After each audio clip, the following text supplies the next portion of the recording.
For most of the 21st century, AFI have been riding on the popularity and success of their 2003 post-hardcore and dark rock album, Sing the Sorrow, which has been followed up by the band's continued experimentation with multiple genres, including alternative rock, emo, and even new wave. So it might seem strange to some people that for a full decade, from 1991 to at least 2001, AFI were known as an influential underground band that played their own style of melodic hardcore punk that they dubbed as East Bay Hardcore. And AFI's change in genres in the early 2000s was highly controversial at the time and became divisive among fans of this earlier period of the band's catalog, with some angry fans calling them sellouts, posers, or even insinuating that they had become emo imposters, with general anger towards their new directions. So this brings up the question, just how much of a part of the hardcore punk scene were AFI, and whatever happened to East Bay Hardcore?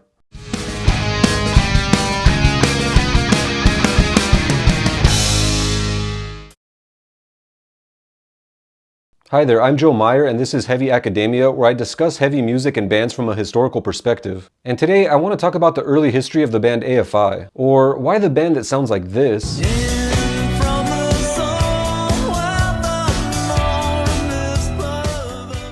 used to sound like this.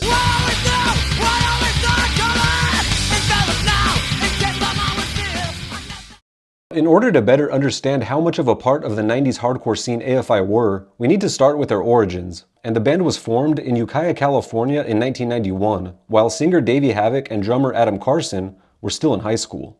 Now, Ukiah is a small town on Highway 101, just north of San Francisco in the sparsely populated Mendocino County. While a small band from a town like Ukiah might not have many privileges or opportunities elsewhere, AFI was able to establish itself in the legendary Bay Area punk and hardcore scene early on in their career, including at the legendary club 924 Gilman Street in Berkeley, which was about a 2-hour drive from Ukiah. This is all significant because the DIY, activistic, hardcore punk rock ethic and camaraderie between bands in the early 90s East Bay played a major role in influencing AFI's early music, especially as they developed a close relationship with fellow Gilman Street punks Rancid and Tim Armstrong. AFI's first two full-length albums, Answer That and Stay Fashionable and Very Proud of Ya, were straightforward melodic hardcore albums that saw them touring around the Bay Area and beyond with other hardcore bands like Sick of It All, Strife, Ignite, and Good Riddance, boosting their presence in the 90s hardcore scene and realizing Davey Havok's claim that, "As far back as I can remember, I always wanted to be in a hardcore band." But in their first few years as a band, having fun seemed to be AFI's main concern. In a 1994 interview published in legendary Bay Area punk magazine Maximum Rock and Roll, an interviewer asked them, "Do you guys ever get concerned that a bunch of teeny boppers won't like you?" To which Davey Havok sarcastically responded, "Yeah, we're extremely worried about that. Basically, if we don't have 40 halter tops at each show, we know we've got a problem. We do realize that in the future, we'll up the minimum number and we'll have to change our style a little bit to reach that goal. But right now, I think the teeny bopper situation is okay." Around this time, they also began labeling their own style of music as East Bay Hardcore. Now, AFI's first few releases have been often labeled as skate punk, though I'm not sure that's the best category considering that their sound was pretty unique. And I would argue they had more in common with other melodic hardcore bands like Redemption 87, Ensign, or even 7 Seconds than skate punk bands like Lagwagon or Millencolin. But whether or not the band's early style should be labeled as 90s skate punk or as melodic hardcore, major changes would come with their third album, Shut Your Mouth and Open Your Eyes, and the year 1997 turned out to be a major turning point in the band's history. It was during this time that bassist Hunter Bergen from NorCal hardcore band The Force replaced Jeff Kresge, and he would contribute a distinct style of bass playing and musicianship to the band's evolving sound. The band would also take on a much darker appearance and sound, with Davey Havok invoking a new image inspired by the Misfits and 1980s goth rock, while singing about themes related to death, tragedy, and personal struggles. The increasing emphasis on a dark mix of melody and aggression led the band to change their moniker from Asking For It to A Fire Inside, which they promoted by releasing the A Fire Inside EP in 1998. The song 3.5 from the EP was even featured on the legendary Taylor Steele surf video The Show in 1997, which was by far the hardest and heaviest of all the songs on an impressive soundtrack that featured bands like Rancid, H2O, and Pennywise. The final major change around this time, and one of the most significant changes in the band's entire history, was the departure of founding guitarist and co-main songwriter Mark Stoffels in 1997, and his replacement by Jade Puget. With founders Davey Havok and Adam Carson, and new additions Hunter Bergen and Jade Puget, the classic lineup was set and has remained up to the present. While all of these changes in the lineup would eventually lead to more stability, they also set the foundations for a constantly evolving sound.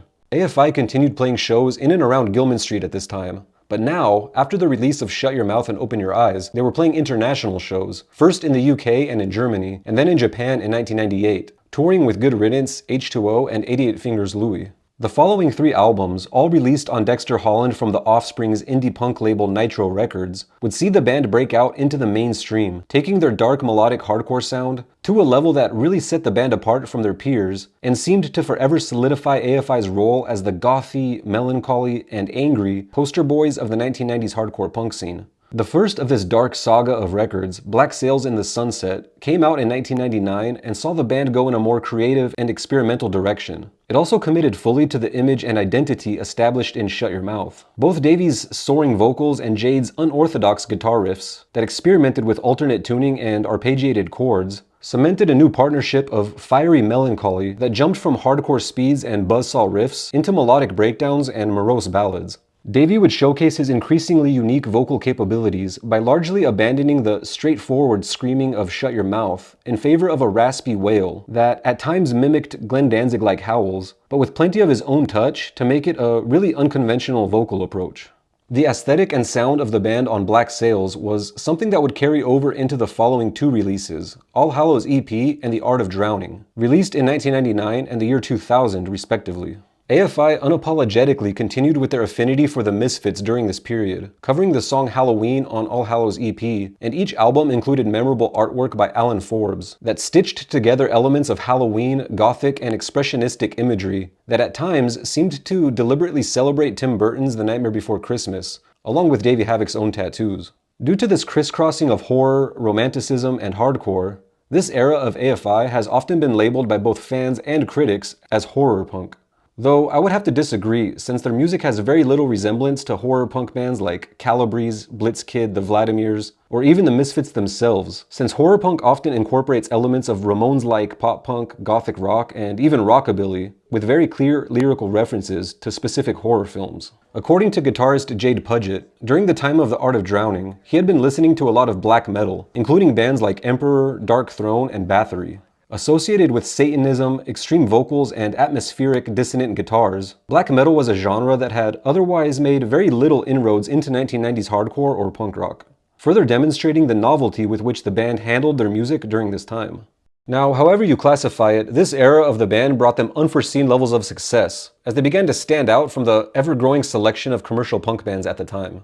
After the release of The Art of Drowning, the band would play a sold-out show at the Palace in Hollywood, headline Snow Jam, and play on the main stage of the Vans Warped Tour. The Art of Drowning also peaked at 174 on the Billboard 200 and sold 75,000 copies worldwide in its first year. The black metal, Misfits, and 80s goth-inspired look and sound of the band from Black Sails in the Sunset to The Art of Drowning would therefore reach a level of popular attention that few hardcore bands could ever dream of. And there's evidence that they began setting their sights on even greater accomplishments. In the year 2000, Davey declared that he dreamt of doing a Nine Inch Nails type of live show, but would need to sell millions of records to do it. He would also go on to say during touring for The Art of Drowning that we've used minimal stage sets, only because we haven't had the time or the budget to put together anything more exciting. It's not like that for any ethical punk rock reasons. If we could have flames shoot out from the stage, we probably would. But despite all the success and delusions of grandeur, the band still stayed true to their hardcore punk roots. AFI would continue touring with punk bands like Rancid and the Distillers, and hardcore bands like Ensign, The Nerve Agents, and Death by Stereo. And in 2001, Davey would tell Rebel Noise that Rancid and The Offspring have always helped us and looked out for us, and we try to do the same things for other bands. That's just the scene we came from and the environment we grew up in. In our scene, we all felt like we were the outcasts and that we had to look out for each other. So in a lot of ways, while East Bay Hardcore AFI had evolved quite a bit from Answer That and Stay Fashionable to The Art of Drowning, it was still East Bay Hardcore. So then, what happened?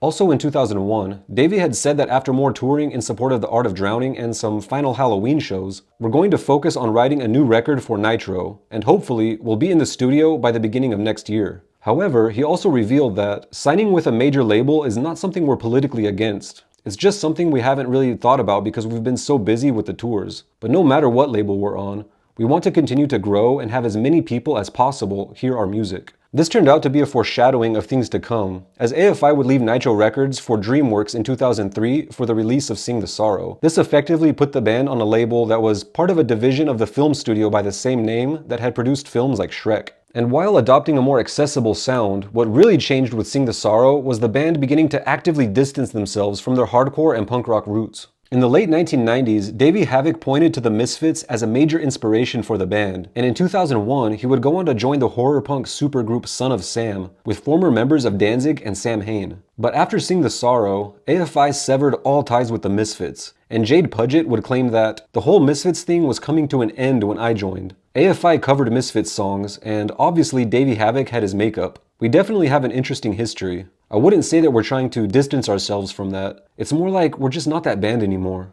In fact, Jade would be the most vocal in distancing the band from its hardcore punk past, saying after the release of Sing the Sorrow that we're not a punk band, and we don't consider ourselves a punk band. People slap that label on anything that comes along, so it's not something that we even worry about. Jade would even go so far as to direct insults at hardcore and punk rock music in general. In between Sing the Sorrow and the 2006 album December Underground, he would declare that there's a progression most songwriters go through. It's really easy to write a fast, heavy song, and it's far harder to write a melodic, slow song. It's also far more interesting because the intricacies of putting together chord progressions that can actually portray an emotion are far more difficult than putting together something and just screaming over it, which not only seemed to criticize other hardcore bands, but also their own previous records. Also, Jade would later claim that the reason AFI left Nitro was because their albums were not being distributed widely enough, and that fans couldn't find their albums in stores. In addition to problems with distribution, Jade said a major inspiration for jumping to a major label was just being able to go into the studio and not have to settle for, well, this part is not very good, but we don't have the time or money to sit here and make it better. Just being able to make the kind of album you want to make finally. And this is interesting since it suggests that their previous albums were not the albums they actually wanted to make.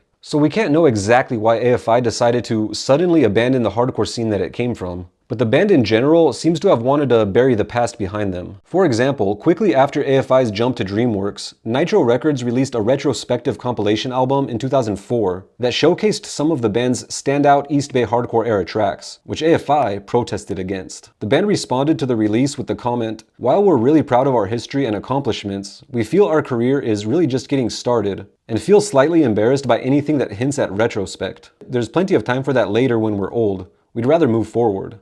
Now, it should be mentioned that the 1990s commercial punk rock ship had sailed by the time Sing the Sorrow came out in 2003, and AFI had no intention of stranding themselves in its wake. Even though AFI got a lot of flack from traditional fans, a lot of punk bands from that era also changed their style, or even broke up. Bay Area hardcore band and friends of AFI, the Nerve Agents, broke up in 2002, while hardcore band Ensign, who frequently toured with AFI, released their last full-length album in 2003. Around the same time, The Offspring had begun experimenting with emo and hip-hop, while Rancid broke into the mainstream with the 2003 album Indestructible. Also, the era of post-hardcore, metalcore, and emo-core was creeping forward, pushing punk and hardcore bands out of the spotlight. So even though they pretty abruptly left East Bay hardcore behind them, and have tried to distance themselves from it, the era of AFI's Nitro Records releases has cemented them as a significant part of the 1990s hardcore punk scene, and has left an important legacy that influenced several bands, including many of the post-hardcore bands that dominated the early 2000s.